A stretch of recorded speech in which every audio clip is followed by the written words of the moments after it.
ساحیل ستاسو خدمت ته حاضر شوی. قدرمنو اورېدونکو، په دې خپرونه کې درته د اجل تږي د ناول 9مه برخه وړاندې کوم او تاسې 10مه برخه تر دې ځایه پورې اورېدلې وه. نن هم هغه له معمول سره سم د سمټو بورۍ په شا پاس چت ته خېژولې. وروستۍ زینې ته په رسېدو سره سم لکه تقدیر چې له هسکه اسمان نه غورځولی وي، د هغه خپه معمولي غوندې خوځېدلې وه، خو دغې خوایدنې هغه ته د ټول ژوند ناسور جوړ کړ. دغه وخت د سمټو یوه درنه بورۍ د هغه پر ښي مټ باندې په دومره سخته ضربه غورځېدلې وه چې د مټ څو نسجونه یې مات شوي وه. درنو اورېدونکو، 9مه برخه یې له دې ځایه پیل کېږي.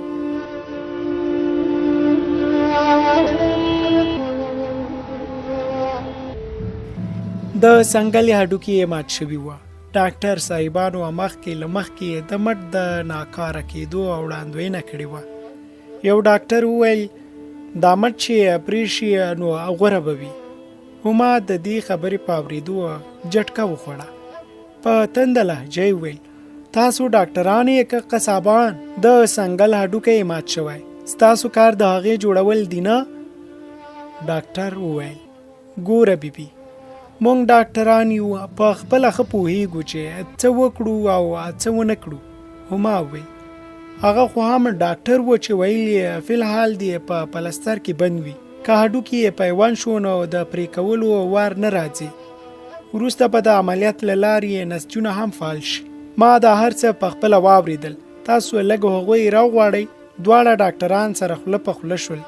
یو یې وویل موږ د خپلو مریضانو دښمنان نه یو، که زموږ مشران داسې ګڼي نو صحیح ده، موږ هم په پلستر لګوو، څه اعتراض نه لرو. د هغه مټ په سپینو پټیو او ګچ کې تاو شو. مایوسي نور هم زیاته شوه. کله چې معذوره نه وه نو کار نه پیدا کېده، چې کار پیدا شو نو معذوره شو. زبیر ته داسې ښکارېده چې د مټ پر ځای د هغه ټول بدن په سپین کفن کې تاو شوی او د چونې هغه جوړ قبر کې ښخ شوی وي. د کور مصارف، کرایه، د درملنې پټۍ، د ځوانې خور واده او بیا د 3 معصومو ماشومانو شتون، د هر څه هغه سخت لړزولی و. اخیر چې کله د لونو د وړو چسپکو د خرڅولو وار راغی نو د بېوسۍ نه په ژړا شو. د لیونیو په څېر یې د دیوال سره ډغرې وهل پیل کړل. ما سنبال کړ. بیا یې وویل په سر وهلو قسمت نه جوړېږي، ځان سنبال کړه. هغه دیوال په سوکو وهه. وی ویل دا څنګه سزا شوه؟ څومره چې د تقدیر جوړولو هڅه کوم هغومره خرابېږي.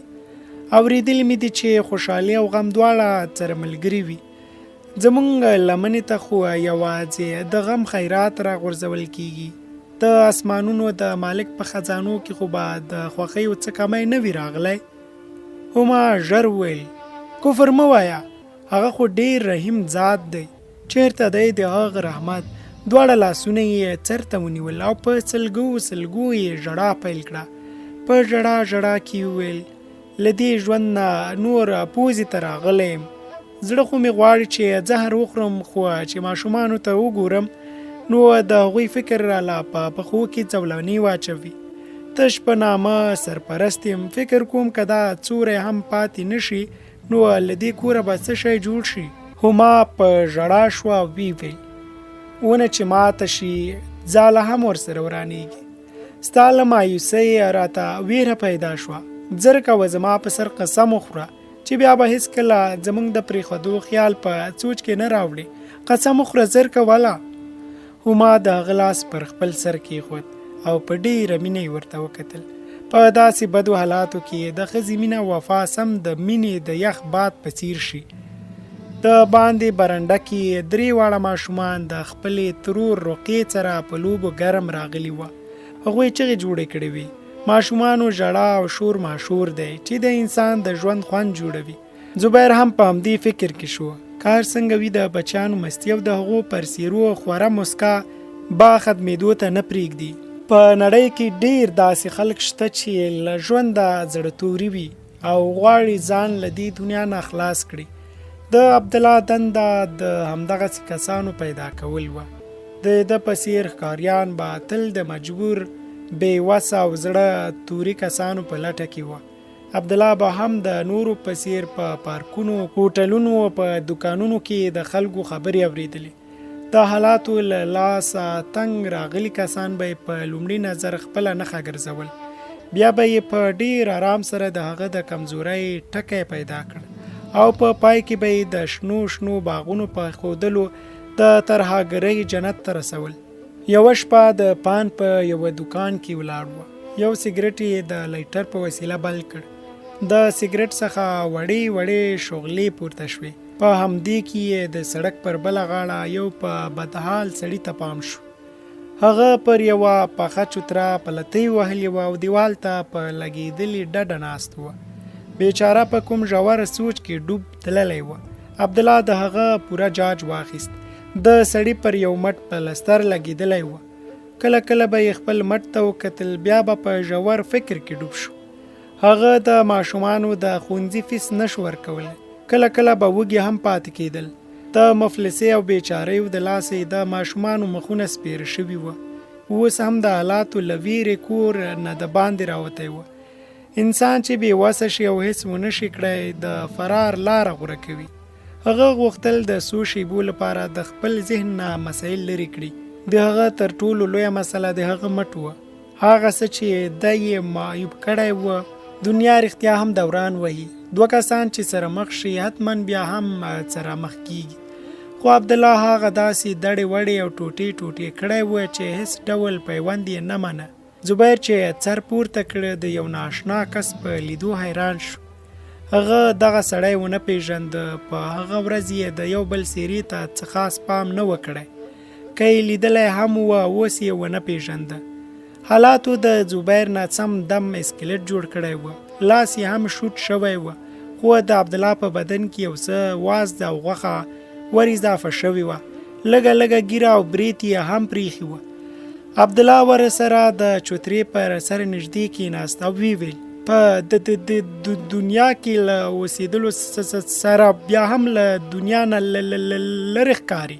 زبیر ورته په ډېرې مایوسۍ سره ویل، په ژوندونې خو له دنیا هم نشم تښتېدلی. تنهایي او سکون سړي ته په یو ځای کې حاصلېږي، قبر کې. عبدالله سګرټ وغورځوه، په بوټ یې ګل کړ او بیا یې ویل، ډېر مایوسه ښکاري. زبیر څه ځواب ورنه کړ. ترمنځ یو څو شیبې خاموشي خوره وه. خو عبدالله دغه خاموشي ماته کړه. لږ خو د ځان په اړه ووایه. زبیر یوه ژوره ساه واخیسته. بیا یې ویل، څه ووایم؟ زما په ژوند کې فقط اور دی. یوه پلته بله شوه او له هغې څخه د لګېدلې اور لمبې اوس هم ما سوځوي. له همدومره خبرو وروسته غلی شو. عبدالله وویل، مخکې وایه. زبیر ترې مخ واړوه او ویې ویل، زه نه غواړم چاته مې خپل احوال ووایم. پلیز ما ته یې ووایه. ښه، خو آخر ته یې څوک؟ چا سره د خپل غم شریکولو لپاره پیژندګلوي ضرور نه وي. د هر درد علاج شته، د هر غم دوا شته. په خپلو زخمونو ملهم لګول نه غواړي. زبیر له ځان سره په فکر کې شو. دا لا څوک دی چې ځان ورته مسیحا ښکاري.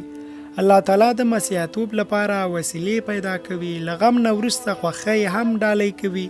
دا خو به کومه غیبي مرسته نه وي. دا خو به د خدای په حکم زما د غمونو او دردونو دوا لپاره نه وي راغلی. په همدې کې عبدالله وپوښتل، انډیواله په څه سوچ کې لاړې؟ ښه، که ته مسیحا یې نو ما لپاره څه کولی شي؟ هغه پر خپله سینه لاسونه کېښودل. بیا یې ویل، د خپل حیثیت مطابق در سره مرسته کولی شم. زه دومره بېوسه شوی یم، که چېرې نهنګ هم راته د ساحیل هغې غاړې ته رسول ووایي نو اسره به یې ګرځوم. ستا له خبرو معلومیږي چې ضرور ما لپاره څه کولی شي. بله ټوله کیسه یې عبدالله ته وکړه. اوس نو عبدالله ته هم ور یاد شول 1.5 کال مخکې چې هغه کوم دکان ته ور اچولی، د هغې مالک هم دغه بدنصیبه دی. د دغه بدنصیبه پر مخ یې د خپلې ورکړې ساپېړې چاپونه ولیدل. هغه څوک چې قیامت پرې تیر شوی وي څنګه کولی شي خپله تیره بربادي هیره کړي. د زبیر ګډې وډې څیرې همدا ویل. د زبیر د کیسې له اورېدلو وروسته هغه ورسره د رسمي تقاضا له مخې لومړی د غم او همدردۍ اظهار وکړ. بیا یې وویل هیڅ خبره نه ده، بیکاره شوی لاس به درله خدای جوړ کړي. ما ته خوبونه مه ښایه، دروغجنې تسلۍ مه راکوه. زه خوبونه نه درښیم. عبدالله جیب ته لاس کړ، د زرګونو یو بنډل یې راویست. زبیر بیرته له دې چې په څه پوه شي ور وکتل. 5 لوټه یې له بنډله رابیل کړ او زبیر ته یې له نیولو وروسته وویل دا واخله کور ته وړه ویسه. د ماشومانو فیس ورکړه او قرضونه دې هم خلاص کړه. زبیر د یوې پیسې پسې ترپیده، په داسې حال کې چې زرګونه روپۍ په لاس ورتلې. پر خپلو سترګو یې هیڅ باور نه راتلو چې یو ناشنا سړی دې دومره پیسې ورکړي. بیا یې هم وویل ما خپله کیسه دې لپاره ونه کړه چې خیرات درنه وغواړم. ته پرته له دې چې ما پیژنې هم نه څه ته دومره پیسې راکوي؟ دا چې سړی یو د بل په کار راشي پیژندګلوۍ ته ضرورت نه لري. یوه ورځ به ته هم زما په کار راشي. زه په یو لاس هم مهنت مزدوري کولی شم. اول راته کار ښیه، دا در سره واخله، کار به هم در وښیم. سترګې پټ کړې او سر یې په دیوال کې خوات په غړېدلو سترګو یې د خیرات قبلولو ته زړه نازړه وه. که څه هم زړه یې ویل چې خیرات نه دی بلکې کومه خاصه معامله ده. سترګې چې وغړولې حق پاک پاتې شوه. سړی بیرته تللی و. هغه هم فوراً ودرېد، اخوا او دېخوا یې چې نظر وغځوه تر لرې لرې هیڅ نه ښکارېده. د کوڅې خاموشي هغه هم خاموش کړ. له مایوسۍ یې تندي ته ټک ورکړ او له ځان سره یې وویل دا مې څه وکړل؟ خدای خبر هغه به څوک وه، له کومه راغلی و؟ ما خو یې د نوم پوښتنه هم ونه کړه.